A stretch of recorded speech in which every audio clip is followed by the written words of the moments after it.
This is the No Stroke Podcast with your co-hosts David Dansereau and Michael Garrow, helping you to support and thrive in life after stroke. Their podcast is designed for educational and community support purposes only and should not replace medical treatment and guidance of your own health professional team. Welcome to episode 87 of the No Stroke Podcast. My name's Dave Dansereau. I'm here with my co-host, Mike Garrow. Hey there, Mike. Hey, David. How's things going? Nice. 45 degrees this morning, Mike. My cold plunge. The air is crisp. Yeah. The plunging for me might be coming. My goal is to make it first to Halloween, and if I'm successful, I'll push into the next holiday, Thanksgiving, and then I'll dump that water out and turn it into an ice rink. That's the plan. All right. So, I mean, look, you got to get through the first 10 seconds. Once you can do that, then everything starts to get a little numb, you know. You are the expert, and that's spot on. And then I'm stretching it. I'm Breathe up to into almost 6 minutes. I don't even know if that's too long. Is that too long? What temperature is it at? You're going to not give me a lot of credit because it's like 70 degrees. No. It's down to this morning. I didn't go this morning, but I checked the temp. It was like 61. Okay. It's still chilly. Yeah. Yeah. It was challenging enough. Yeah. And this is a perfect way. You're going down with the natural cooling of the air, right? So every day it's going to be a little harder, but you're building the thicker skin. That's what you need. Well, enough about us, Mike. Enough about us. We do have a great episode here. Do you want me to give a bio, set the stage, and then jump in? Is there anything in the news you want to touch upon briefly? Because this was a good one. It ran almost an hour. So yeah.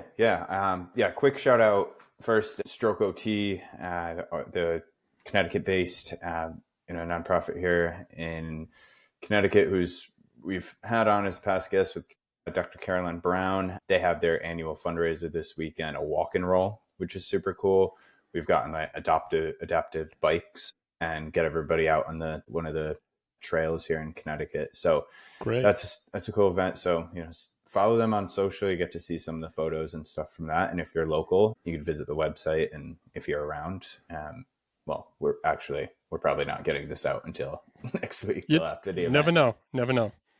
Yeah, give them a follow. Maybe next year you guys could come check it out. And other thing to note, Savaro, so another past guest, just raised a good chunk of money to help expand their neuro suite of options. So congrats to Raj and the team there at Savaro for what's going to be an exciting time ahead. Absolutely saw that. So today we're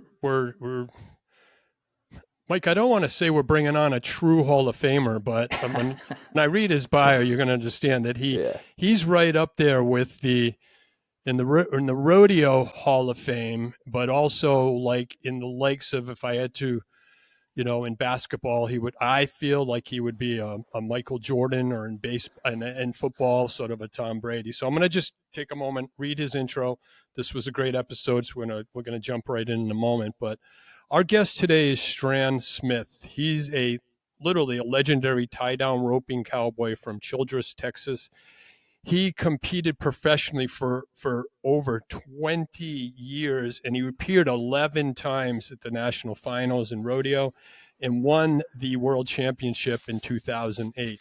And he was, in fact, just this past year, I believe, inducted into the Rodeo Hall of Fame. So true Hall of Famer. One thing that we didn't get in, but we do talk about his book, and I want to just share and maybe encourage folks to read his book, because we talk about in community, we talk a lot of themes here, but we also talk about adversity and overcoming challenges. And one thing that really struck me as I read his book is that, early on in his career, Mike, he survived this devastating head-on crash that killed his best friend, Sean, and it was his traveling partner at the time, that definitely impacted him deeply, and he talks about his faith today.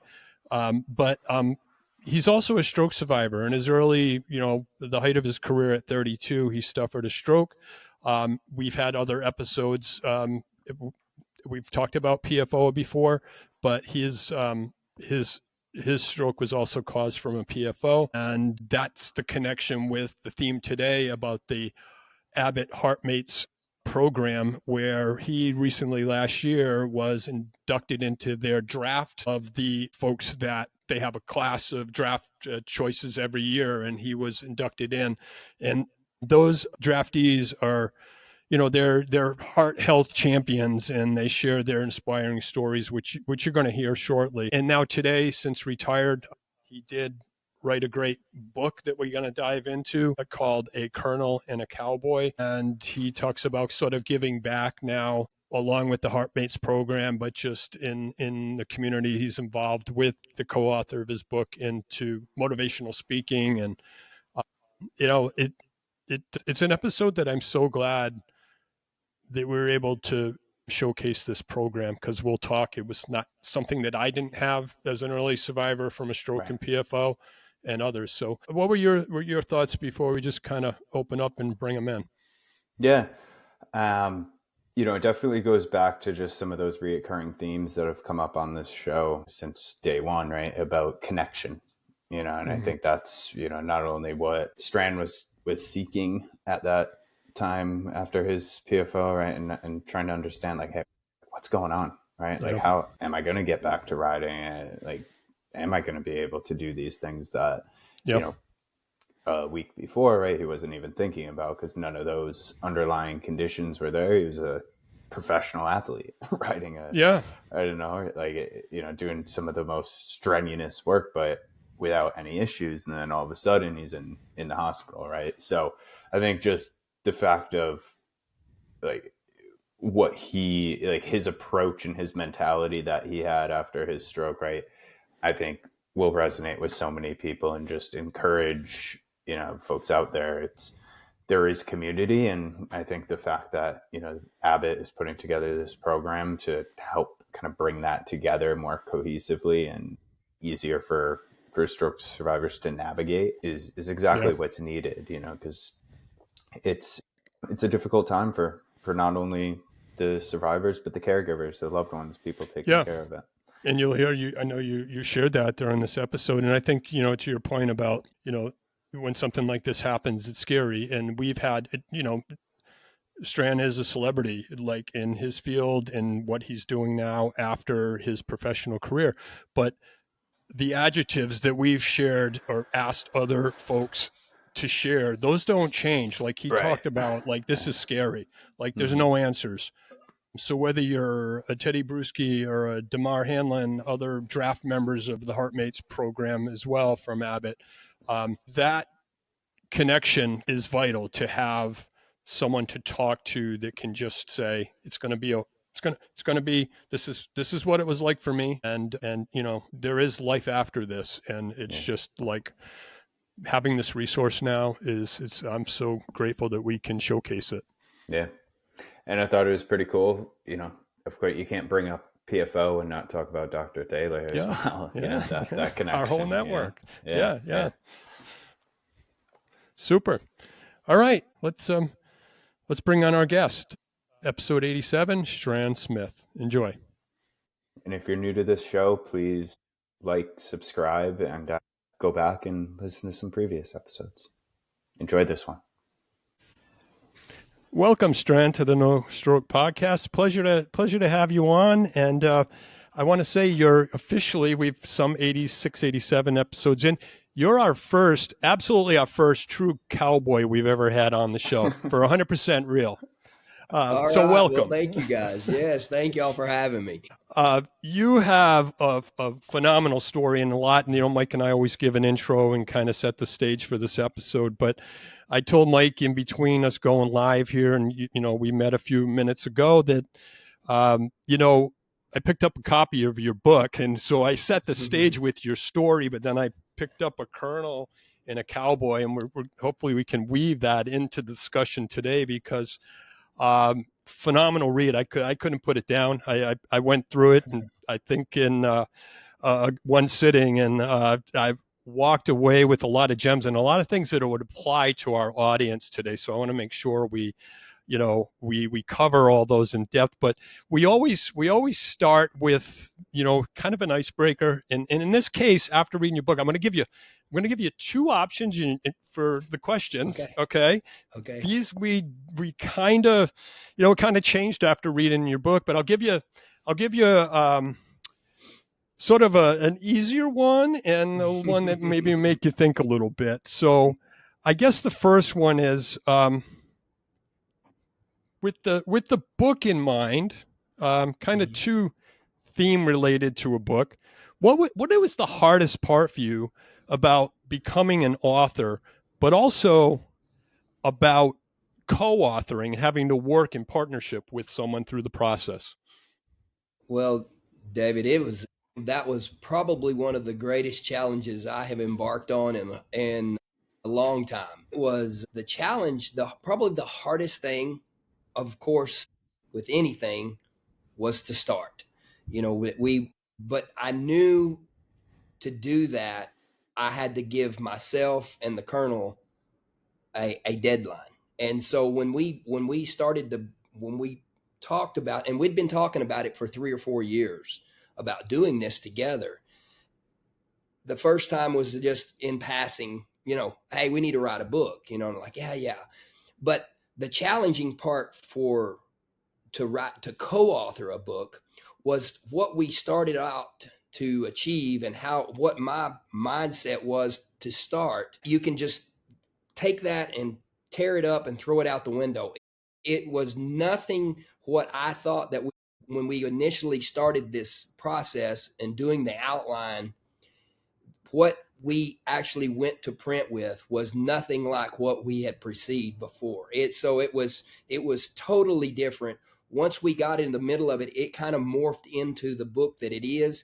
It wasn't supposed to be about my career and my story, but once we got into it, we're just like, it just led us down this path. And it wasn't necessarily so much about the things that I had done right. The book is more about mistakes that I made and the things that I was just so fortunate to be surrounded by such a great group of people and individuals that were always helping me, to pick me up, to push me on, to continue. And I think that's more it's kind of, for lack of a better theme, it's kind of the Rocky story, and everybody loves an underdog. And I had got to the spot in my career to where if that was going to happen, it should have happened years before. And so really for me, it was even more, it put more significance on the things and the way that the journey went, and the pain of that journey, how it all came to the conclusion that it came to.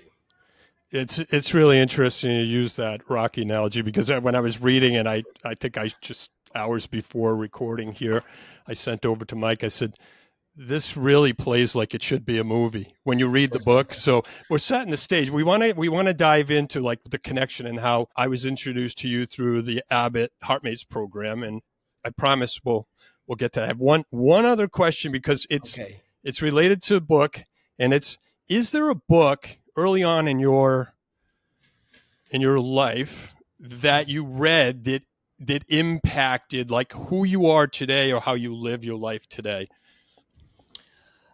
Yeah, for me, I've always been a book reader.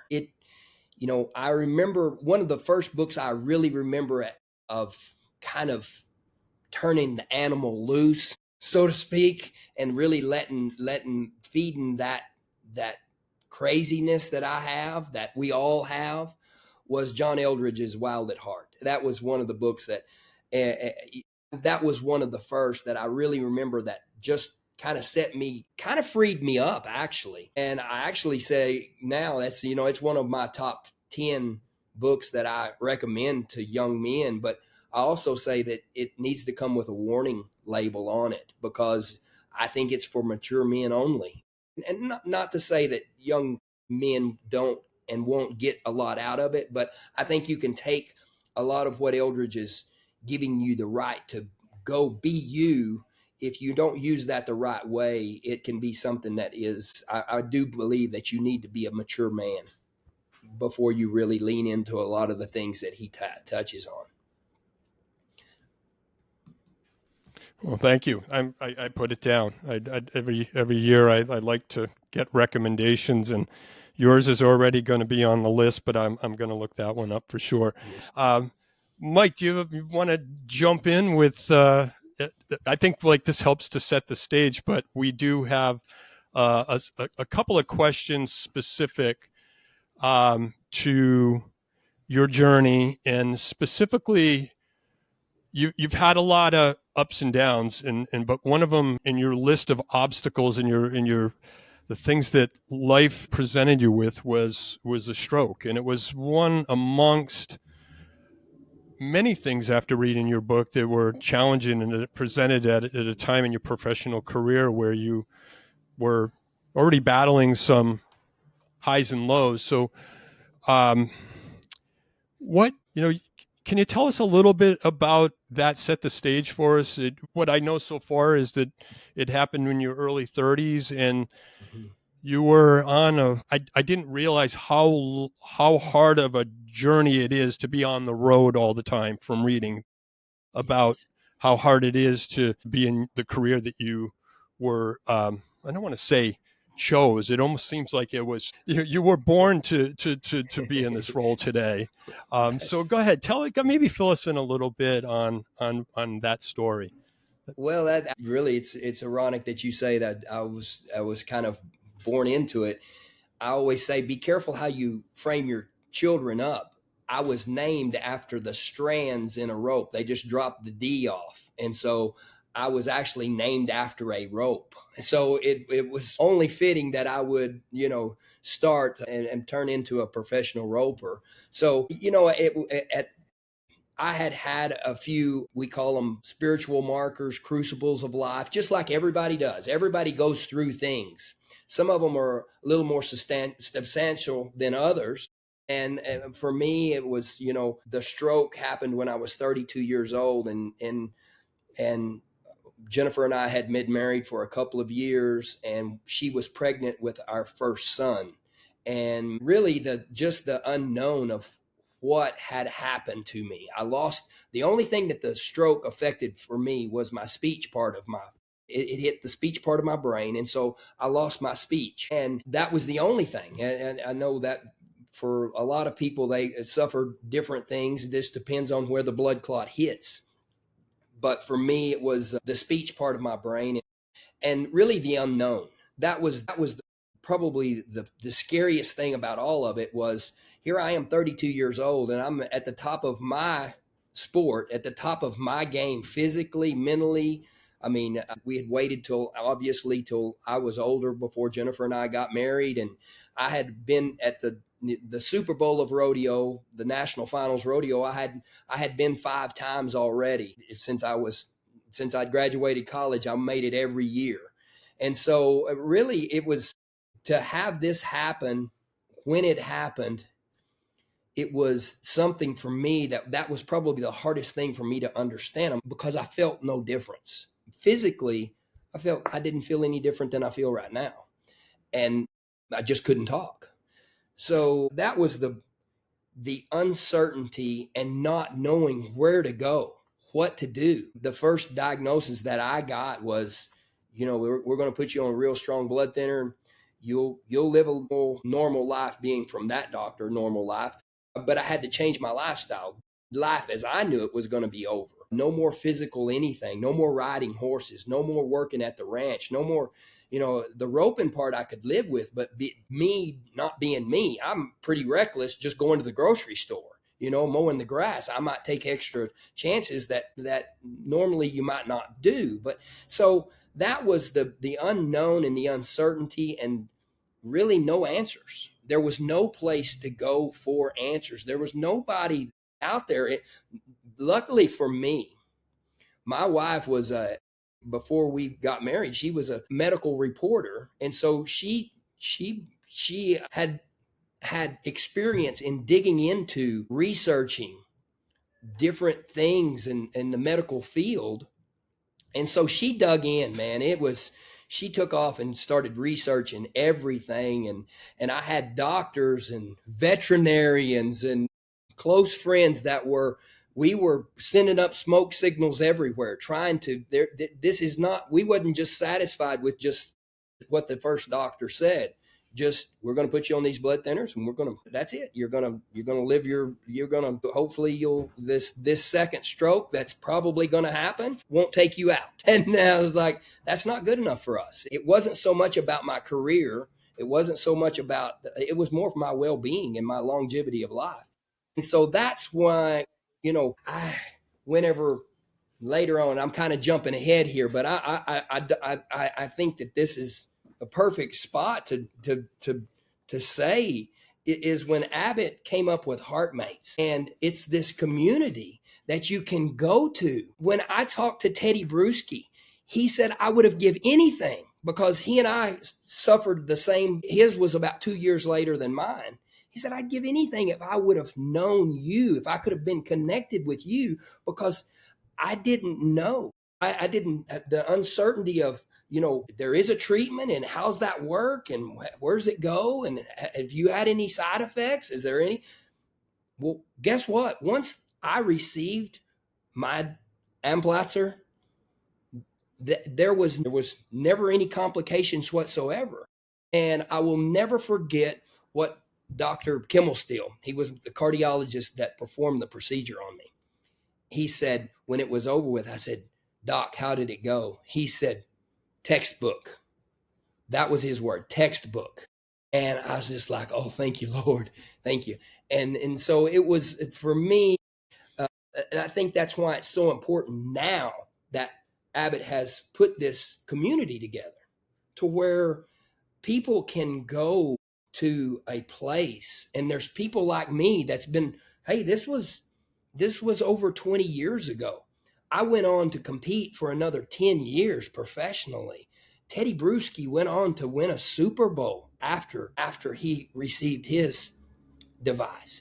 And how just that, and not just stroke victims, but anybody that's had any kind of heart conditions, now it's out there for this community to be able to communicate with one another and encourage one another. Because it tells us in the Bible, it says, what you learn in the darkness, you're supposed to come out and share in the light. And I feel like that's, for me now, that's probably one of the main things that hey, I went through that 20 something years ago.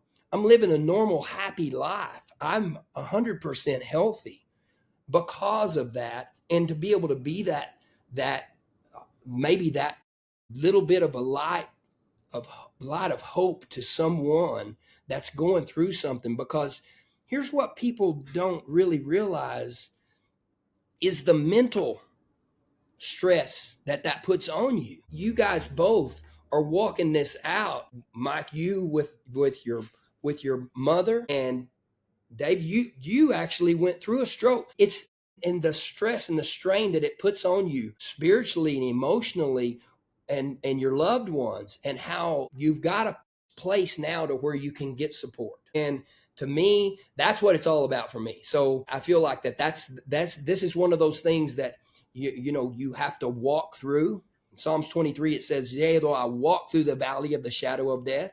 Will you walk through those things? Well, now you can help people walk through those things and walk this deal out, because there is hope and there is light at the end of the tunnel, because surely goodness and mercy will follow, and it is following us. And I'm blessed to be able to have been through that. And I wouldn't take from my experience, because I feel like with that, it gave me a voice to be able to let others that are going through something right now to be able to be an encouragement to them.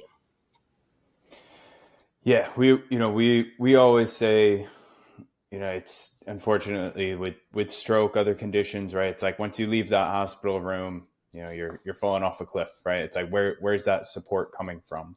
And I think what Abbott's putting together here with the HeartMates, it's that community, it's that shoulder to lean on with someone who gets it, and for what you've been able to do with your experience and kind of being able to share that with others. And you mentioned Teddy Bruschi, and there's so many others out there like that who, have the experience of going through this real life event. And just, I think what's special about you is, the kind of backstory of what led up to your stroke, right? The person you were, oftentimes people need someone like you and others who have that kind of determination, that grit, and that belief, right, to lean on, because not everybody has that right away, and not everyone has that going into an event, and then coming out of it trying to form that. It's difficult. So can you walk us through like what was you like, how did you prepare yourself? Because it wasn't like you were out of roping for 2 years and then got back into it. I think it was 2 months.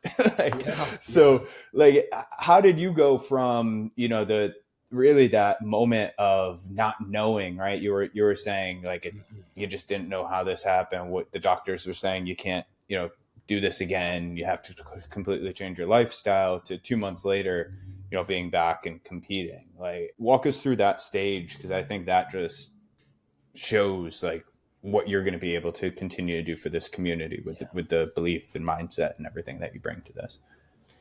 It was such a whirlwind. It was just so many things that happened in that short period of time right there, to from the stroke, through the initial diagnosis, to finding that there was other options, to figuring out where we were going to go, that we were going to Boston, we were going to the New England Medical Center, and Dr. Thaler and Dr. Kimmelstiel were going to perform this procedure, what I was going to receive. And that, so in that short window, in that small window, I was completely healthy, nothing wrong, having a stroke, thinking I'm going to die, I lost my career, and I didn't care. I didn't care about that at the time. I just wanted to make it for my little boy to be here and get to raise my little boy. To finding out that there's possibly a procedure that we could do, to meeting the doctors. And once I met those guys, it was like, this is where we're going.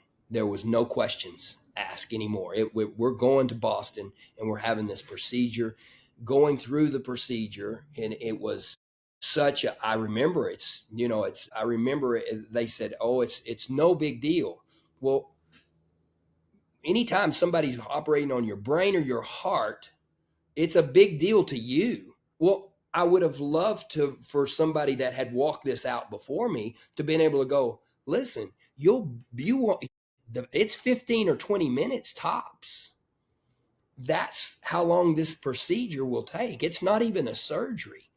It's very minor, very, very, very simple for these guys. And then to go through that and then get my career back.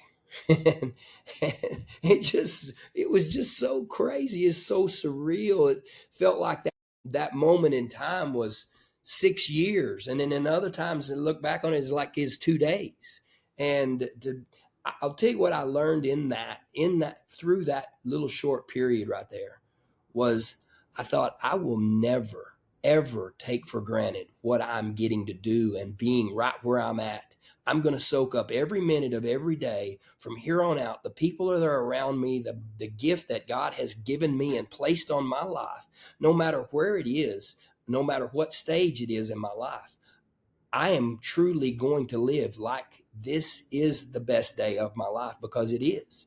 And I really took that when I came back from that. I'm not saying I was more determined or more of a fierce competitor or anything like that.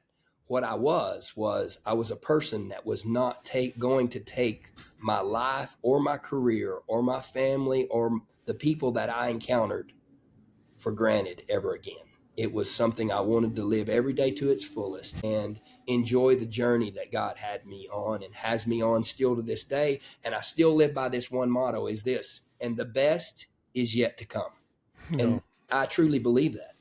No, amen. And so many things you said there beautifully that, you just brought me back. My procedure was also up in Boston, and greatest care in the world. But those questions now that we have this great HeartMates program in place, I was also early days. I'm coming on 19 years next year. And so I was, there was more questions than answers then. But by the way, you found like Dr. Thaler, if there's anyone you're going to talk to PFO about, we needed a guest for our show, and that's who we went to. And he's been on a past episode because there's no one better in that arena. But just small things like you point about having the community is priceless. Even, and I'm not going to put you on the spot. And maybe this is get more folks to read the book, but even which way to put the Johnny on, right? Even which way to put the Johnny on pre-procedure. That's the toughest thing about the whole procedure right there. But it's like just to have someone to say day of what were you going through? What was going through your mind? And I, one day I'll get my story written. But one of the things that I'm telling you guys for the first time, my family doesn't even know. The morning of, and maybe you can talk about what you felt compelled to share with your wife right before you went under. Yeah. I had 3 kids under 7, and this was a hard decision, but it was one that, like you said, for me, my stroke was the year before, but for me, life started the day I woke up from that procedure and said, I'm going to live the life that I now know I can live. Because for me, I was not on the stage you're at, but it was like, for me, it was hockey skates and Kuminen. They just don't mix. And that's what I talk about. Like, I wanted to get back to coaching my kids. I didn't want to get hit with a baseball. Like you said, you're an aggressive shopper. You didn't want that cart, making you bleed. But for me, like, I'll just share, like, that moment was like, I just told my wife, like, I have something on my computer I'm leaving for you and the kids, because I couldn't, they were too young and I didn't want to lose it. And I wanted to have her be strong, but it was like, because we didn't have, like, I stumbled upon Teddy Bruschi, and that's what gave me community and hope, because I remember saying, look, the guy got back on the football field. I can get back to being a dad and picking up my kids and running around. So just, thank you for sharing that. And I just really feel like we got to go back to where it all starts is our spouses are our champions. Absolutely. And for your wife to dig in and find that there were alternatives and not say, we're done. We're just we're going to go just, nothing wrong with medical management but I think everyone should have a choice. And for me, that wasn't the best thing. And it sounds like you made the choice you needed to do and make to give you the best quality of life. So thanks for sharing that. Yes, sir. Absolutely. Yeah. So now you're on this, well, not like it's an uncommon thing for you to be on the main stage and be a showman, but you're now part of this, new draft class, right? Well, talk us through what that experience was like and just what it means to be part of, one of a select group to kind of champion this. Well, I think that's, like I said earlier, I really think that what you learn in the dark, you should share in the light, because anything that you've gone through, that I've gone through, and if it can help other people, then man, then it makes it all worth it. And so just what they're doing across the board in the heart community, it's just is a place that you can connect with people. I'll tell you a crazy story. So I had a friend of mine that is a deacon in the church that I'm a deacon at. And he suffered a stroke here about 8 months ago. So we go over, he goes through the whole deal. And when he gets back from the hospital, he's had a stroke. And his left side was numb, and he was having trouble walking just because he didn't have any feeling in his foot. His hands were his one hand was tingly. And so I go to his house when he comes home from the hospital. Me and my wife go over to see him and his wife. And we're sitting in his living room. It's the craziest thing. There's no way to put this other than had to be a God thing. My first question to him was, okay, Marty, did they check you to see if you had a hole in your heart? He said, oh yeah, that's one of the first things they did. No hole in my heart. And I'm like, man, but because they don't know what caused the stroke. My phone rings and it's a FaceTime. I look down at my phone. It's Dr. Thaler. I haven't talked to Dr. Thaler in, I don't know, maybe 8 months. And I look and I'm like, is this what? I told him, I said, listen, I'm going to step out for just a second. This is my doctor from Boston, their neurologist. And they're like, yeah, go. So I step outside. I answer the phone. Dr. Thaler, for 15 minutes, he's just talking as fast as he can, just like Dr. Thaler does. And he says, I'm so sorry. He said, where are you? And so I tell him I'm over at my friend's house. He just had a stroke. And he said, what's his name? I told him his name. And he said, what are they saying? I said, well, they said it wasn't a hole in his heart. He said, okay. He says, well, what are they saying it is? I said, they don't know. He said, now Dr. Thaler's probably going to get mad at me for saying this. He said, give him my number.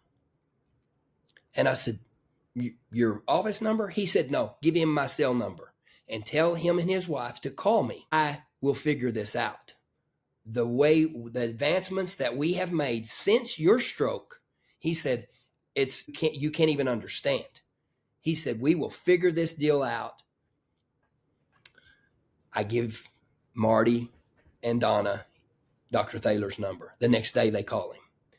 He spends an hour and a half on the phone with them, walks them through the whole deal, tells them this, that. You can imagine. He's probably forgot more about stroke than most people will ever know. Long story short, or maybe a short story long, Dr. Thaler sends them they find a hole in Marty's heart. Marty since then went back and had a device. I haven't talked to him yet to know exactly what device it is, placed in, and he's fully recovered, coming back, getting his health back daily. He's getting the feeling back. If Dr. Thaler wouldn't have called me right when he did, I wouldn't have not bored him, but I wouldn't not have troubled him because I would have thought I might have told him and I might not have, right? But by the timing of the call, that's why I say it's nothing other than a God thing. For him to send Marty to Houston, they find a hole in his heart because they had already thrown their hands up. Doctors and Marty and Donna. And now that's what HeartMates is all about right there. That's this community that we're talking about. And to be able to relate to one another and share experiences and share contacts, share these places, these hospitals that are breaking down walls, and just that we had no idea that these things were curable, or the way that we can treat different things about the heart. That's what this is about. And give us an example of how is your role in this, right? Are you getting referrals to people to have conversations with, or I'm say patients coming out today, right? They get involved with HeartMates, maybe a doctor refers them in. What's the experience like for a new survivor? Well, I think just joining and being a part of the community and putting it out there to just know that the resources that they are, maybe you could never find just by simply centralized place. Yeah, just it saves so much time and then all this research that Jennifer was doing, and that if there would have been something like this back then, we would have gone there. And so I think that's my role in to put the news, is to share the news that there is a place out there that just go and get connected somehow, some way, to find these places, these patients, these survivors that can share their story and share their experiences and give you some confidence that you are going to be all right. because like you say, it's not everybody's the same, and to be able to be as optimistic, and it hits you different ways. You don't know how that's going to hit you till it does. And some people, everybody needs encouragement. The one way that for sure that I know that is, if your heart's beating, you need encouragement. I need encouragement.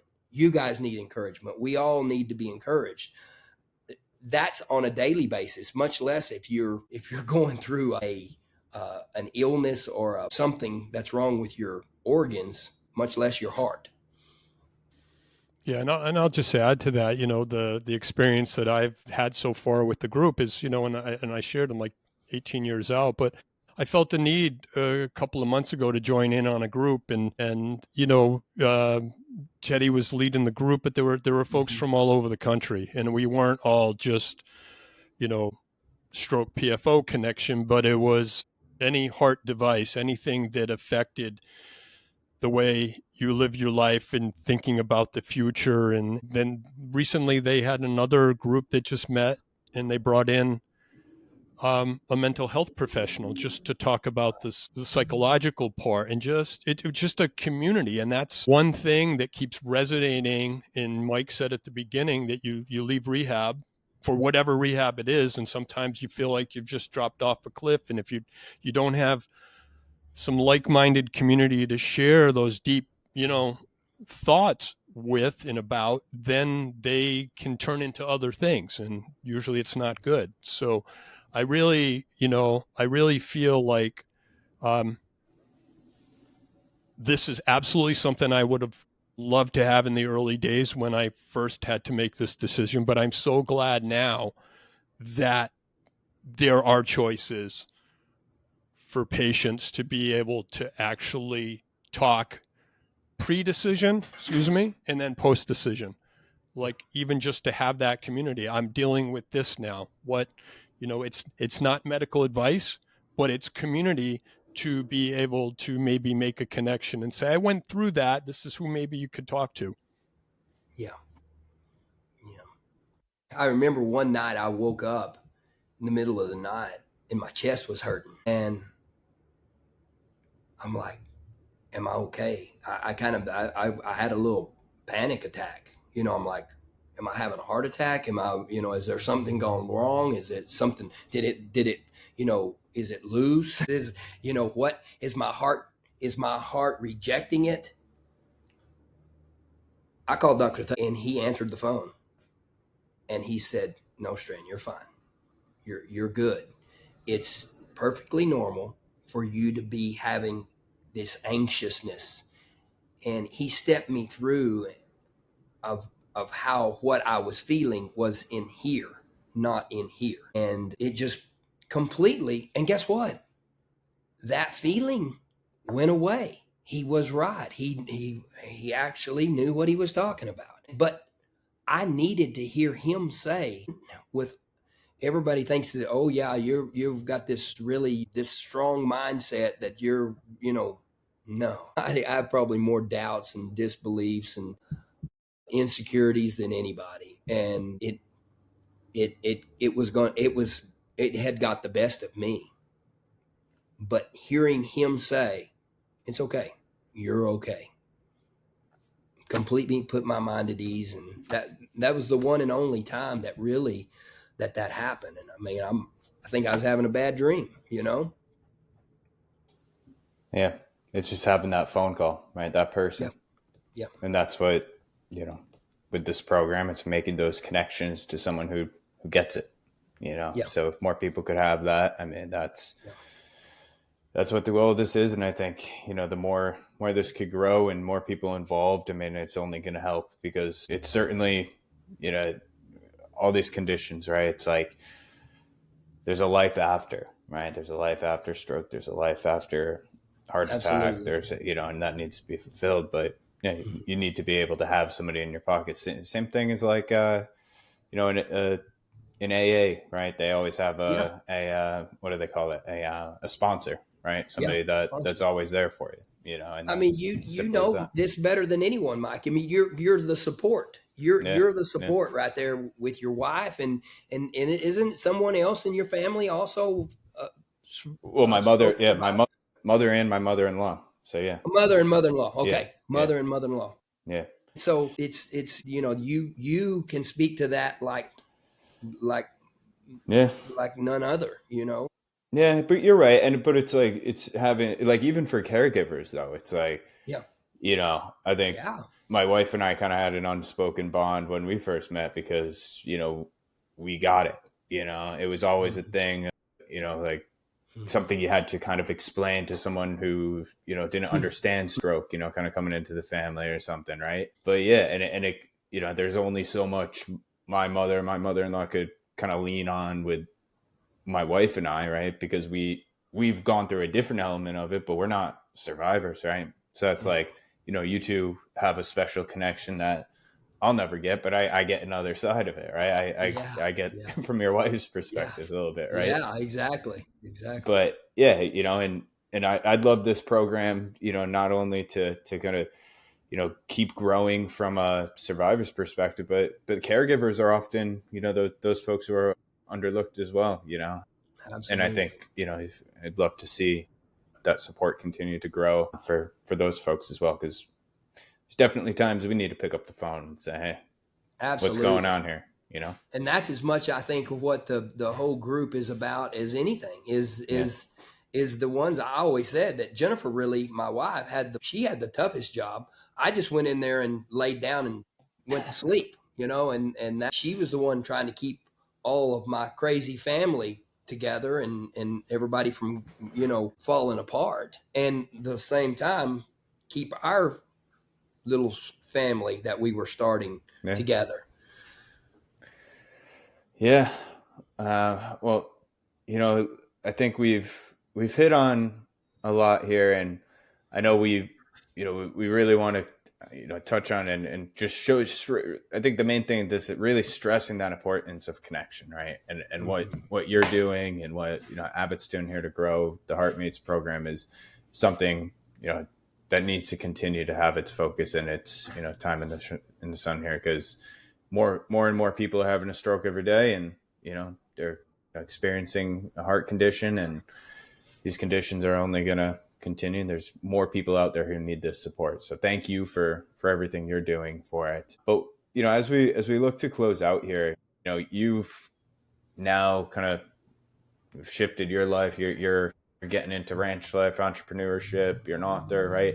Like, how's life after this stroke been for you? How do you see kind of your next stage here as you continue to kind of thrive in life after stroke? Yeah, it's interesting to see how your life and your career and everything kind of shapes and forms, and how for me, being a father, and now fixing to be a grandfather, and um, we're just enjoying every day. We're just enjoying every opportunity, and to be able to just let our light shine and be able to use our brands and our businesses and take advantage of the time that we have together with family and friends, and then the platform that God has just been so gracious for us to have, and just be able to let your light shine in that area, to be able to help people. And it tells us in Romans 8:28, God works in all things for those who love him, who've been called according to his purpose. And so what is our purpose in life? Well, according to Jesus, our purpose is this: two things, simply put, and I'll put them in the cowboy terms: love God and love people. Love God and love people. And what better way to love God and love his people is to love his people and meet them right where their needs are needing to be met. And when someone is suffering from a physical illness, from some kind of something that they're going through physically, If you don't have your health, then really it's probably the most taxing thing that you can go through. And to be able to help people and to see the hope that you can put back in their eyes and the smile back on their face with something that something that is a God-given influence that God has given me the privilege to do. To me, it's the most humbling thing that I have experienced in my lifetime, is that God would allow me to represent him, and not just to represent him, but along the way, he calls me son. That's the most humbling and biggest privilege of my lifetime, is to be able to know that God entrusted me to represent him. And to let that light shine through whatever crucibles that I've gone through in my life, man, let's shout it from the highest mountaintops. If it can help others, then it was worth it. Yeah, you're clearly speaking his word, and it comes across strong in what we discussed today. And again, in your book, the sign of a good book is when you dog tag the whole thing and you have so many references. So cool. I gotta have a picture of that, David. You got to send me a picture. I'll hold that up and send it over. So cool. But I mean it. You mentioned faith, family. We talked about friends, self, team. Yeah. Community, which is really about the HeartMates program is about, and you covered it all. There's one question in closing that you co-authored. I said this, yes. Retired Colonel J. Craig Flowers from the U.S. Army. The one question that I'm not clear after reading the book, that maybe you can relay this question, is I'm not clear just how many times Army baseball beat Army the Navy baseball, because I think, how many times did it get mentioned in the book? It was clearly 4 enough, but he must have said it about 8 times. I'm telling you, he says he's required by law. That's what he says every time. I'm required by law. Every time Army baseball comes up, he says, I'm required by law that we did sweep Navy. Okay, we got it. We got that. The point was well he's very taken proud in the book. Of that. Yes, sir. So I hope this encourages everyone to look up and get involved with the HeartMates program. If it applies to this point in their journey, certainly get the book. As we start at the beginning, I really feel like there should be a movie that takes this to the next level and expands the reach. But we always give our guests the last word. Is there anything you want to, leave us with?